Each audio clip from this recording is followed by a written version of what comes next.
బీహార్ రాజకీయ క్షేత్రంలో కీలక మలుపులు చోటు చేసుకుంటున్నాయి. బీహార్ సీఎం నితీష్ కుమార్ మరోసారి బీజేపీతో కలిసిపోనున్నారని సమాచారం జరుగుతోంది.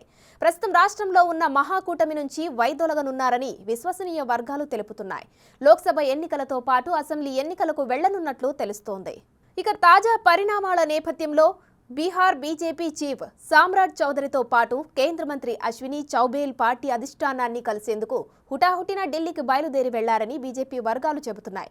పాట్నాలో నితీష్ ఇంట్లో రాజకీయ హడావుడి నెలకొంది. జేడీయూ నాయకులు లాలన్ సింగ్, వినయ్ కుమార్ చౌదరిలతో పాటు ఇతర సీనియర్ నాయకులు తాజా రాజకీయ పరిస్థితులపై చర్చలు జరుపుతున్నారు. అదే సమయంలో ప్రభుత్వాన్ని నిలబెట్టుకునేందుకు లాలూ ప్రసాద్ యాదవ్ వ్యూహాలు పన్నుతున్నట్లు వార్తలు వినిపిస్తున్నాయి.